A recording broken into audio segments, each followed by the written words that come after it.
same time. So we're going to talk today about how we can be strategic about engagement, and all of these recent webinars have been linked on that strategic approach to things, which is more about being long-term, looking at long-term benefits that are in line with the direction of our organisation. And I think it's key to do that because many of us in HR are actually quite strategic, but are sometimes accused of not being. So that's why we're doing this strategy series, to help give you the tools to demonstrate that you are really strategic and to push through an HR or OD strategy in your organisation. If you haven't met me before, my background is corporate learning and development. I'm a chartered psychologist, and I host the HR Uprising podcast, where we recently had our 200th episode, and we're going to shortly take a break for the summer. So do check out, we've got a great back catalogue if you haven't come across that podcast. My day job, however, is CEO of Actus. So Actus is a complete performance, talent and learning management suite. So if you're looking for something to do with performance management, if you want to embed year-round conversations, that's essentially what it does from a software point of view. But we also offer consultancy and training, which is often about the cultural aspects of these things. It's not as easy as putting a system in, if only it was, to put a system in and you're going to have people year-round performance, they're going to be talking to people regularly. You have to actually do the culture change as well. So we offer those full sides of those. In terms of what I want to cover today, so we're going to talk a little bit about what we mean by employee engagement, what extent hybrid working has had on employee engagement. And I guess that's a bit specific. I'm actually going to go a bit broader in terms of what's the state of engagement worldwide in 2023. So I've taken it a bit bigger because I've done some updated research on this, thinking about what are the strategic drivers of employee engagement and what can we do to support engagement in terms of driving it forward, key strategies there. So back to the chat. In terms of looking at this, and thank you for all the information you shared so far. So basically, your OD, lots of people are interested in engagement as a way to improve two-way communications, as Lee's, and more OD focus here. So quickly asking you, what would you say? How would you define employee engagement? Just to test it out there for you. Have you got a pet definition for engagement at the tip of your tongue? I'll give you a moment to share that because I've got a definition on my other screen. So what would you say is the definition of employee engagement? Prize for the prize in terms of kudos to the first person to hit the button and get some definition in the chat.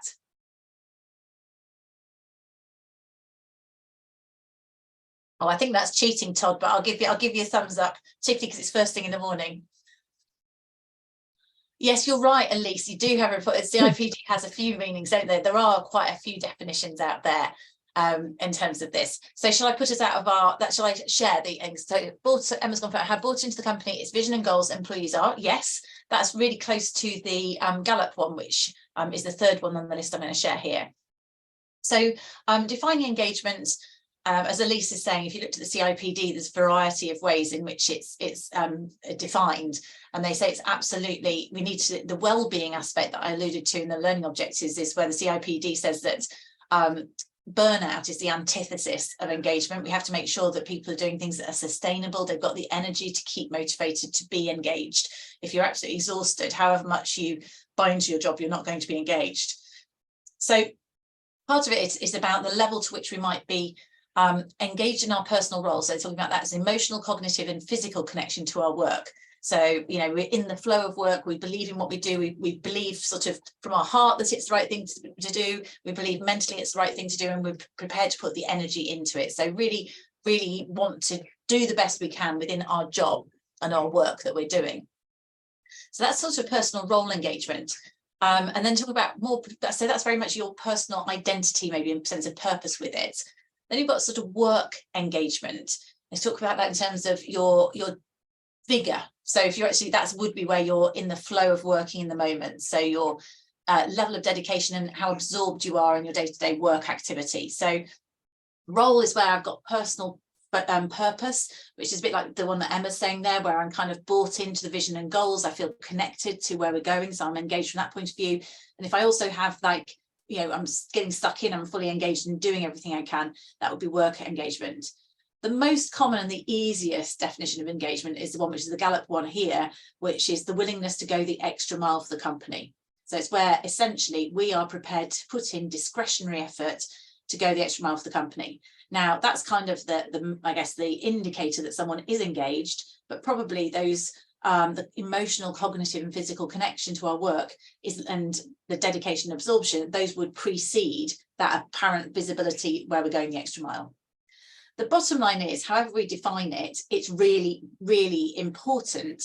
And again, I'm sure you all know this, but it continues to be correlated with every aspect of job performance, business performance, customer satisfaction, customer retention. So engagement levels, correlate. You can't necessarily say that they correlate. There's a correlation between high engagement and the businesses which are the most productive and the most have the lowest health and safety instances. They have the most loyal customers. They're making the most money. So when we go back to strategic reasons, and I won't go into making business cases here because I've done lots of other content on that, if we're trying to convince our the bosses, the people, the FD to invest in something, and I do remember this was one of the interesting things when engagement was about, and this is going back probably 20 years when it first came out. We were using this in the business that I used to work in, and what the FD liked about engagement was there was a link between people stuff and money, and that's often the challenge when we're trying to get investment and making the case for a performance management solution or management training or whatever it is that we think the business needs. Often it's just seen as a cost, but if you can link whatever it is you're planning to do strategically with engagement, which absolutely does link to financial reward, then it's easier to make that business case. So it can be a key metric there. So here's the $1 million question, and I'm not going, this is completely anonymous. Interested here, as we look into engagement stats, how engaged you would define yourself as currently. And let's just say the simple definition of willing to go the extra mile for the organisation you work with. And don't worry, we're not going to call any of you out. This is completely anonymous. I've no idea who's saying what. And that will be quite interesting to share. Great, we're up to 76% completion. Oh, that's great. So let's try and share this. Okay, so the good news is that no one's completely disengaged. The few have slightly engaged, moderately engaged, and 5 extremely engaged. Go you. Now, the interesting thing to that is maybe reflect on why is it you feel engaged, and if you feel happy to share, please feel free to. But again, I don't want you to feel you've got to out yourselves, but use that knowledge, maybe thinking about if you're only slightly engaged, why is that? If you're moderate, any of these things, why did you answer that way? What is it about your current circumstances that made you answer that way? Because that is going to give you insight into how others feel. So, for example, you feel really disengaged because your line manager, you're isolated or something like that, and you don't feel part of it. Then that might be why. In which case, you can really see that your line manager or other line managers might make a difference to people's engagement. So, Steph, you're highly engaged because you are new to your organisation and striving to make a difference. So that's exciting, isn't it? So you can see that you can see where you can make a difference, and you can see where you can get stuck in. So hopefully you're going to get that opportunity and you'll continue to be engaged, and that's really satisfying, isn't it, in terms of that sense of purpose. Great. So this is about getting that right fit, and we'll look at this later. Actually, some of the quotes that you guys are saying, it's really interesting. So Per's saying you've joined a startup and you're able to really sort of influence it from the start. And after you've been in more sort of traditional roles where the die was cast, it's really refreshing. So again, this is the thing that effectively I would say that's you feel you can make a difference, and that Steph said feel you can make a difference. So this is one of the really nice things, isn't it, that makes a difference. Elisa's feeling engaged because she got some great feedback from her line manager. Interesting. So we're already getting clues about sort of things that can make a difference. Okay, so Emma, I'm guessing that you're less engaged then based on what you've put down there. So you would be moderately or slightly, perhaps because there's some not so nice stuff going on, unless that makes you engaged because you've got lots of work to do the reduction in staffing. Yes.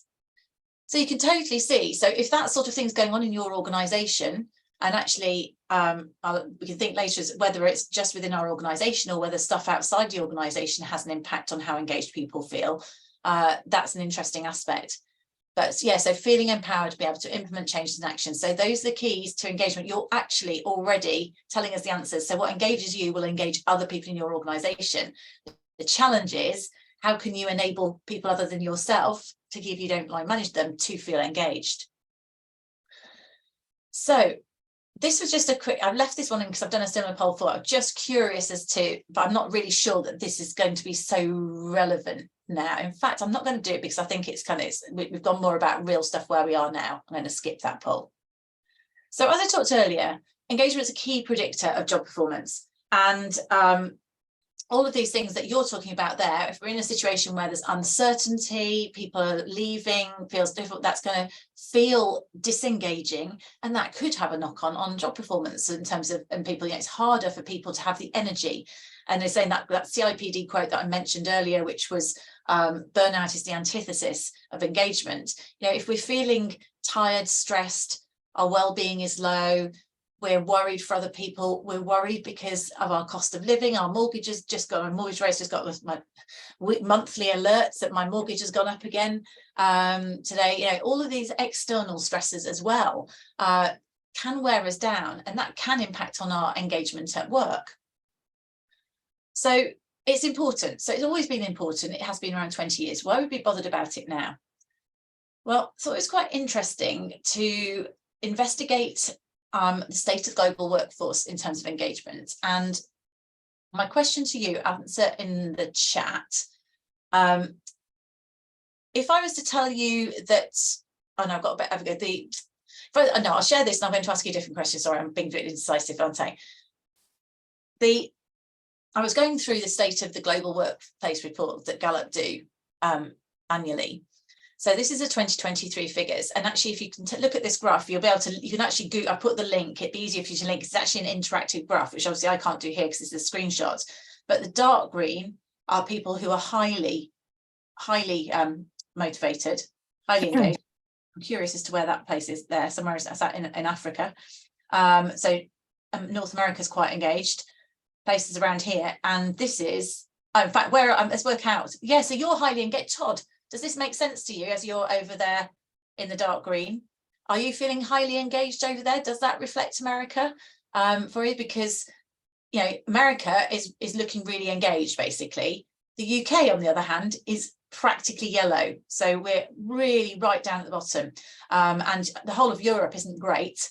But UK is 36 out of 38, I think, is something, 33rd out of 38, with 10% engagement, which I thought was really shocking. So the majority of people are here, the UK. So for me, this is a big issue in the UK. North America, they're pretty, let me not be completely honest here. Thank you for some reality check there, Todd. Yes, so again, it is interesting about how people self-report. And the UK, there'd be interesting reasons as to why. And I guess I was going to ask you that in terms of this. What do we think? What are your views as to, Todd, why do you think North America is not completely honest? And everybody else, why is the UK doing so badly overall in terms of this? Is this just the Great British dourness, but this is actually, we've gone backwards. What do you think might be the cause, or could be some of the causes?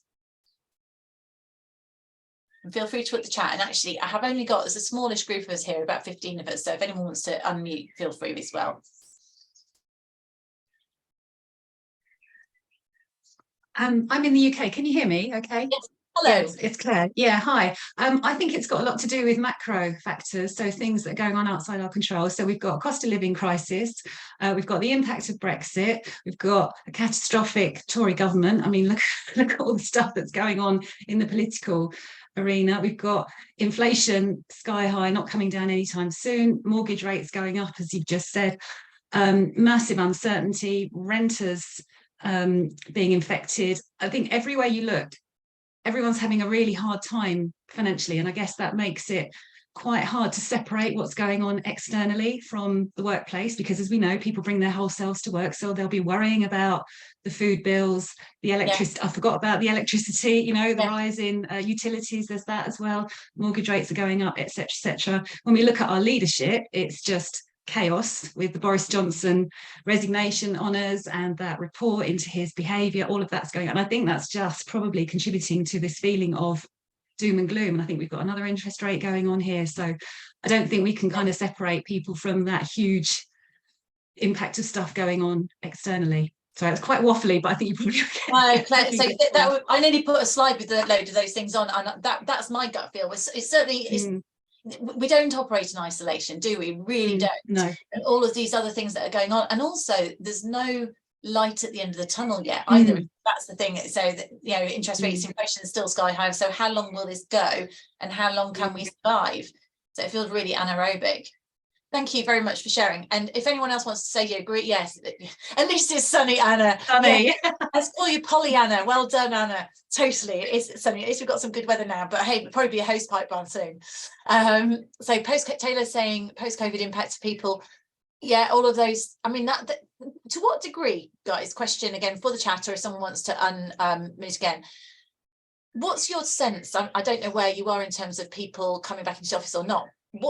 What is that impact? Because there is a bit where some people don't want to come in and they want to carry on working hybrid. So actually they're going to be peed off if they're forced to go in. But then if you carry on working remotely, there's less human connection. And there's quite a lot of logic to say that belonging and that sort of thing is what makes us connect and makes a huge difference in terms of our sense of engagement and loyalty to an organisation. And, you know, if we don't feel connected to the people we work with, that can again, you're disengaged and you're kind of working in isolation. Does anyone feel that the remote or hybrid working is playing a part into disengagement? No, I would agree with that as well. And I think what it's done is it's normalised being at home on your own, looking at a screen. And taking it away from what we're talking about here, there's a kind of generation of lost children who have now not gone back to school, I'm hearing from friends that are in that education environment, because the pandemic normalised not going back to school, not going to school. Yes. And the shock of the schools closing, I think, was the first big one that we had, because once the schools closed, that was it. So I think we've kind of normalised the being at home. I think it's very hard as people, professionals, to get people back into the workspace for all the good reasons that we know about, that you've just said, Lucinda, about that connection, human contact. We thrive off each other. We have great ideas. That's where all the ideas come from. But it can be really hard to, when people say, well, you told me to go out and stay at home for 3 years, so I did, and now you want me to come back in. No thanks. Yeah, I don't want to lose I can't afford to get the commute. I don't want to lose my nice comfort. And you know, and then you've got all the whole thing about the well-being and sorry, I didn't mean to start that yet. The well-being and sort of anxiety. You talked about school kids, and there's now people with feeling like anxiety and mental health issues, which is why we can talk about well-being. Emma, and that's Claire talking, isn't it? The other Emma saying it's threatened by remote working. Emma, this is a really interesting point as well that I've kind of alluded to in a thing, but this is what kicked me off looking into this further. I saw someone post on LinkedIn this week that they've been in an organisation that a new starter had come onto. There's a new starter, someone just joined the organisation, and they had joined a all team meet, and no one introduced them. No one said hello to them. So they kind of introduced, they said, oh, hi, I'm so-and-so, I've just started. And someone said, yeah, we can see your name from the Zoom. I can see your name on the thing. It was, the way it came over on writing sounded very dismissive. I find it hard to believe that anyone would even do that. But just thought, actually, the whole induction, so the risk of you're recruiting people, but then keeping them, helping them to feel part of it, that's really, really tough in that environment to have that sense of belonging. I agree. It's funny though, Emma, you kind of feel you should get people back, but then again, the world is divided into it's now the worm has turned. You can't win either way. Actually, I think that's some of the problem. Yes, and then you can't have Taylor saying it's very tricky to please everybody. So at the end of the day, this is where we are. It's never been a more challenging time. Nothing like a big challenge to throw at HR, is there? I just think now about what we should do about this. So before we do that, I was just going to say the sort of things that I was thinking about, and I think these are so as Claire really and a number of you have summed up here in the chat as well. Why are we doing so badly? Well, external factors, I think macro factors does play a huge part, and that's massively out of our control. So we have to think about what can we do to support in that, and then also hybrid total remote working, because you're damned if you do, damned if you don't now in this sort of situation. But then if we take back and go, right, this is where we are, you know, the world has to go on, we have to continue finding ways to work. So we still need to think strategically, and actually maybe this is exactly why we need engagement strategies, because we need to think much more holistically and much longer term in terms of engagement as to how we turn this down. Because if we go further down from 10%, I mean, I can't imagine how bad that is. It's bad for everybody's well-being, because ultimately, you know, not only is the business not going to perform, we're not going to perform, we're not going to be fulfilled. It's just a vicious negative spiral. So what can we do to improve this and maybe put it back on the agenda? And I mean, I think there is a huge focus. I see a huge focus in organisations on well-being at the moment, and that's kind of, it always seems like there's organisational buzzwords. And actually, the lady who's from the NHS, I think the NHS is particularly one that I can see where it is. So at the moment, the NHS have all got to have an ED&I and well-being either target, or they've got to talk about it appraisal. So you kind of see what's evident, the thing that they're trying to influence. Not saying it's wrong, but it's quite tactical. And I think maybe what we need to think about is engagement's not an HR thing. We have to think about, in this new world of management, wellbeing passport, very good, Emma, of this is, how can we think about long-term fixes? And that means involving the whole organisation. And the whole piece about people management, I've been saying this for the last 15 years in any way, shape or form. The world, and actually UK in particular, has always been really poor at developing their line managers. It's almost like we don't value management. And again, Todd, I don't know, the fourth one, quick fixes. Todd, what's in the US? Would you say there's a good level of people management or team leader management development? Certainly in the UK, it's quite poor in terms of investment and time spent on it. I would say it's very uneven. It's really a function of any given organization's culture, whether or not they place value on it and emphasis on it. It's an uneven experience. Is it more, would you say more the larger organizations are likely to invest and the smaller ones you're less likely to?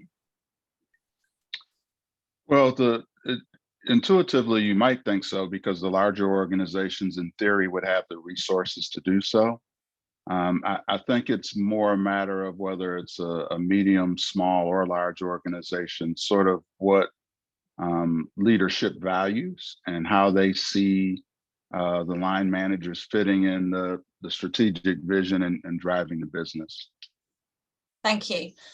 And you know what, that's, I suppose, then again, if we go back to what can we do in HR, OD roles, what can we do to make a difference? It is getting through, it's in using our role as influence. So those of you who are, you know, new into organizations where you can really get the message across, you can educate these leaders and, you know, share the fact that this is what the engagement stats are, this is the impact of it. We have to get our line managers and our leadership to act in a way that demonstrates that we value people, act in an engaging way, and we'll look at the things that drive it, engagement in a moment too.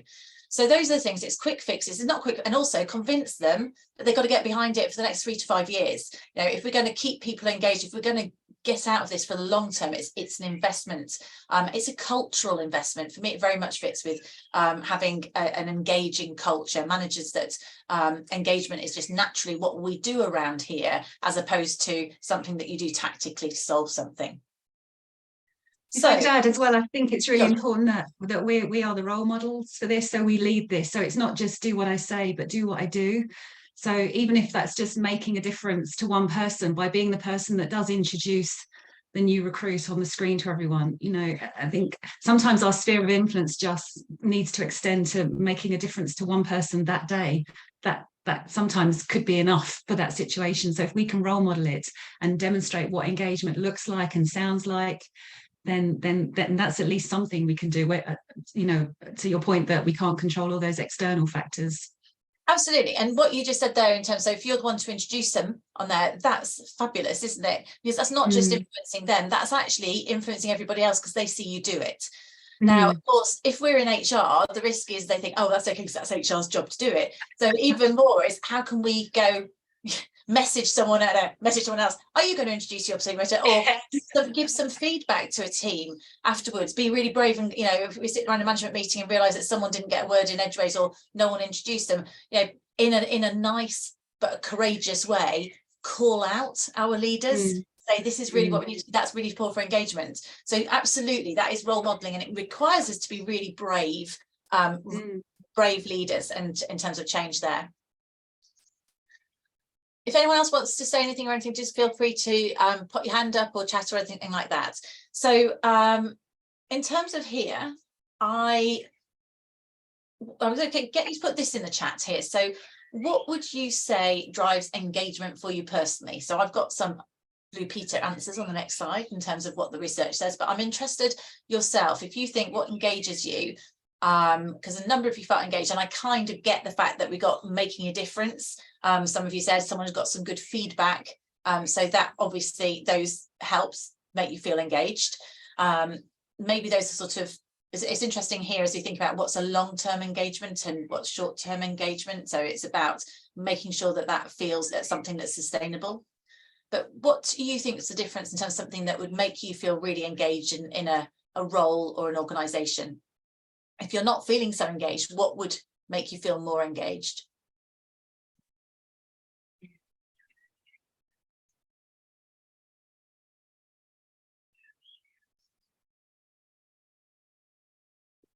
Always got to wait for a bit of a delay.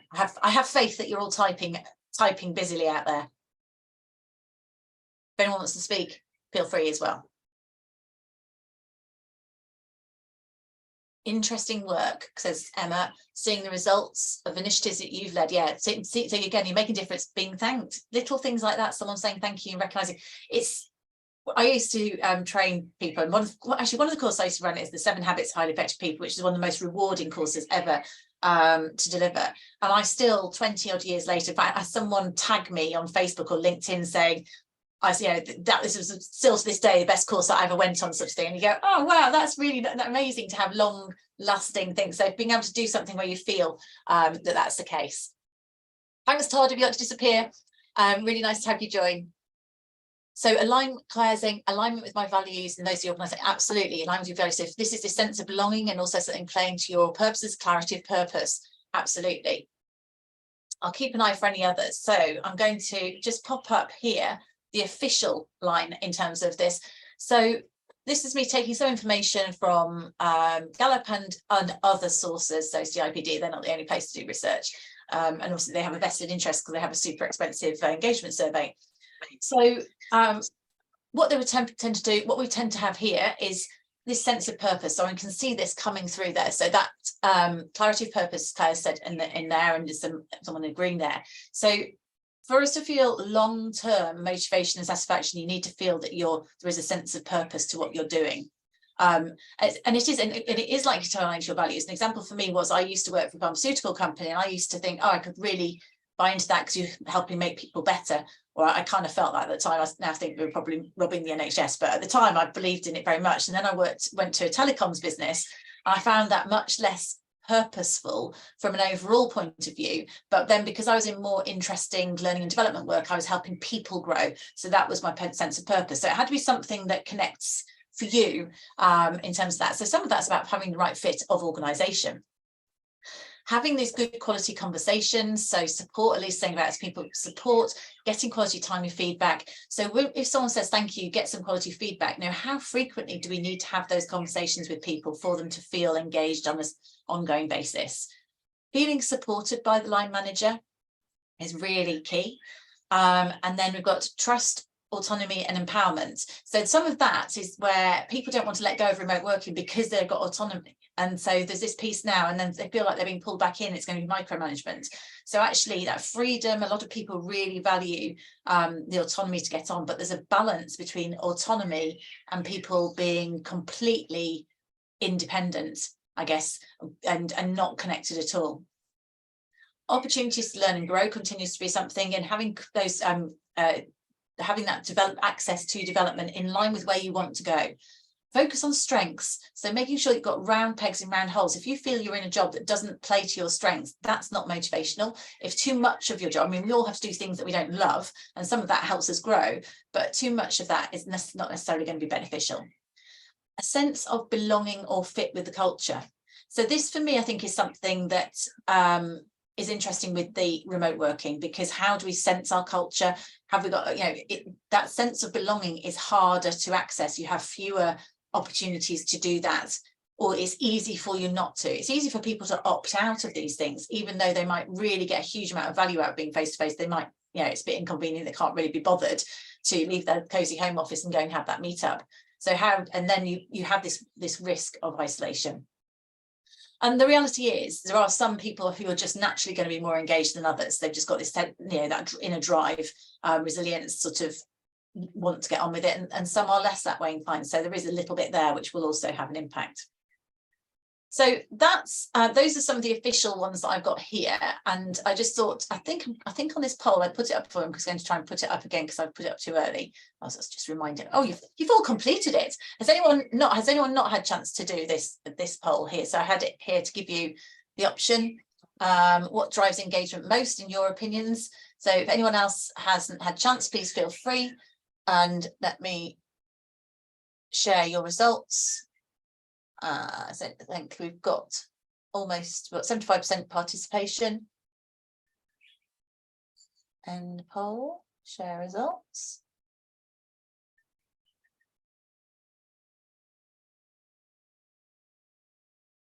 Yeah, so that's interesting, isn't it? So based on here, obviously we're quite a small pool. Trust, autonomy, empowerment is really important. Supportive managers, these top ones are key. Focus on the strengths, less so potentially. And that's interesting because I wonder whether or not that where the strengths, it was the CIPD data, I think I had to do the strengths. The thing with a lot of these is you never know, it's a bit like health warnings. You never quite know where the research has come from, because of course commercial organisations always have it might well have been the Strengths Finder Institute that said focus on strengths, that did some research that showed that strengths links with engagement. I certainly think that having a good fit in a role makes sense, and a good fit with the culture, you can see that makes sense, because if you feel like a fish out of water, you're not going to feel connected and like you want to engage and do your best, are you? So these are key engagement factors, of course. So what can we do here from our role in terms of those? Now, a lot of them link with HR, but not all of them. And some of the research says there's a high degree of variation that can be attributed to the line manager. In fact, Gallup puts a percentage on that. So in terms of the level of engagement from one team to the next, what percentage, so answers in the chat, what percentage would you say of the variance in team engagement can be attributed to the line manager? Steph, straight in there. Ooh, is that 75 or 70 and 5, Elise? You going for 2? Is that 75? Oh, well, you've all been reading the 2023 survey, haven't you? Oh, absolutely right. 70%. So a really high proportion lies on the line manager. So of course, that again means to me the logical thing, what can we do to be strategic about this, is make sure we look at the skills of our line managers, because we can't go out and personally engage everybody, but we can help define what engaging management looks like.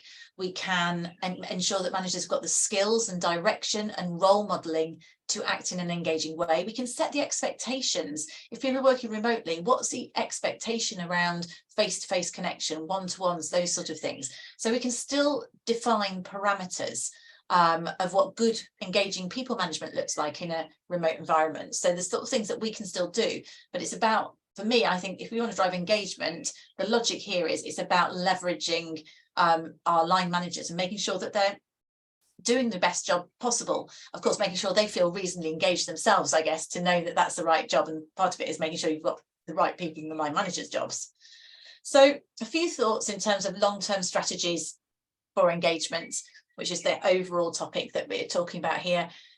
It definitely starts at the top. So important is to get that role modeling, as someone said earlier. It's about maybe refocusing our leadership team on engagement as a leading indicator. You know, when they're talking about people, and the key for me would be when they might moan about, sorry, I say moan, it's really bad, isn't it? But, you know, you'll hear the complaints about lack of retention or lack of productivity, you know, people not doing things or underperforming.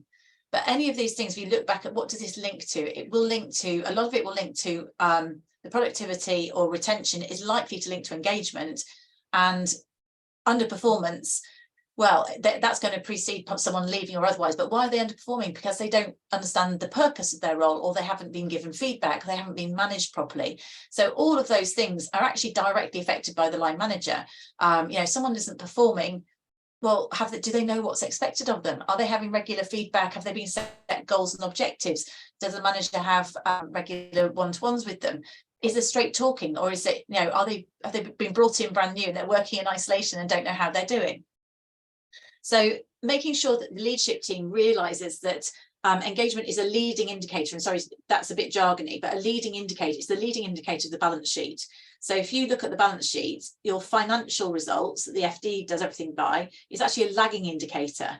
So it tells you what you did last year, whereas engagement scores are a leading indicator of customer satisfaction and performance. So if you can get your engagement scores up, then you're going to get higher performance next year. So that is a key tool to use if you want to get leadership to recognise how important their behaviours are, and supporting manager development, for example, particularly how to listen and coach. So talking to the individual, understanding where they are, helping them to develop themselves. So you don't have to have a big training budget for development. In terms of that, it could be about, you know, just coaching people to learn on the job.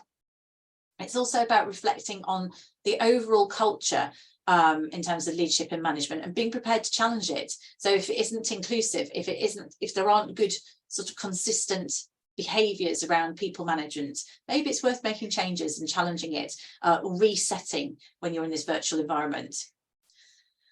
Look at your HR processes, make sure things like induction, if you are remote, is helping people get a sense of belonging. So things like, and purpose. So first of all, when they come in, do they know why they're in, what their job's about, what their how they can contribute as soon as possible, how they can get a sense of belonging. Also, things like the induction example, make sure people feel part of a team. They've got a buddy, someone introduces them at meetings, someone's there for them to ask the silly questions to, particularly if they're remote. And ideally, don't put it all on one person, because that's actually quite an onus. It's quite hard to induct a new person effectively and it not really compromise your own role. So if you can make sure that there's other people to help with it. And then look at other opportunities for people to utilise their strengths in terms of personal growth. So fundamentally, it's making sure that they feel that they have got places they can go in your organisation to develop themselves in their career. So those are some of the thoughts that if I was in an organisation right now, that I would be going, I think this is absolutely the time where we need to look at leadership and management, driving things forward from an engagement and focus back in on engagement as a key metric that we can see how we're doing. Because if we want to grow our organisations out of the crisis, despite all of the macroeconomics horribleness going on, then these are the sort of things that we can do. And it's always better to focus on the stuff you can do, because it's way too depressing to focus on things that are rubbish. Has anyone else got any other thoughts or suggestions that they would like to add? Maybe you're doing already in terms of engagement. Always grateful for additions, and I'm mindful of the time, so I'll keep going in terms of just sharing a few other things, which will allow you guys to enter anything in the chat should you wish to. So if you've got any thoughts or additions or comments, please do. Just I'm going to do a couple of plugs because they're relevant actually. One thing you can do is, if you want to understand how the skills of your managers, you could consider 360 feedback. We've got Actus 360 now. It's a standalone tool, or it can bolt onto our performance. It's very, very affordable. It can be used also, we could just do odd ones.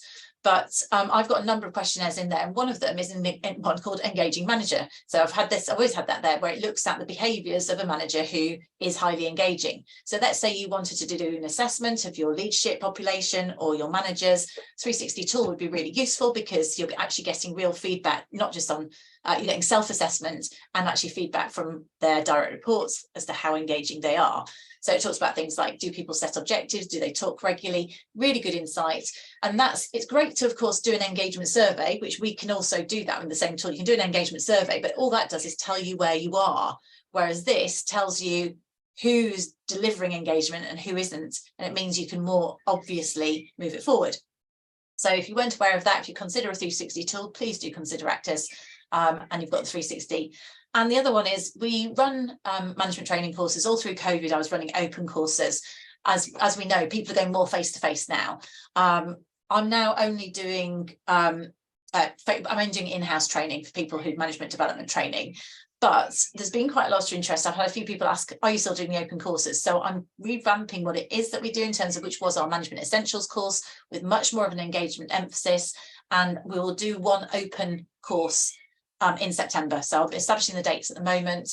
And if people are interested in that or want to know more, let us know. In fact, I'll pop that poll up. So if any of you, if any of you are interested in any of this and just want more information, then please feel free to let us know here. I'll pop that poll up, and then myself or my colleague Katie will just get in touch and give you any information. This is kind of hot off the press, this one, in fairness. So the details will be there, but it's likely to be similar format, be sort of 4 modules. So it is about people management essentials, but it's very much tied into engagement and in those aspects. And there would be the facility to have a 360 with that too. So that's an open course, but we do in-house anyway. And then what else is coming up? Then this is the 3rd in our strategy series, and we're going to carry on in strategy series over the summer. And so we've got one in July and one in August. If this coincides with the holiday, don't worry, because we do record them, so you can always sign up to it and then you'll get a recording sent to you. So that's going there. And then if you want resources, again, this is coming out to you, so a lot of these links you can access. And also I'll get Caitlin, if we can pop on the although the Gallup link is earlier in this slide, so we should make sure it's a link on my earlier page for that 2023 report. In fairness, you can just Google it, it's very easy to find. So I'm going to stop there. Thank you so much for joining.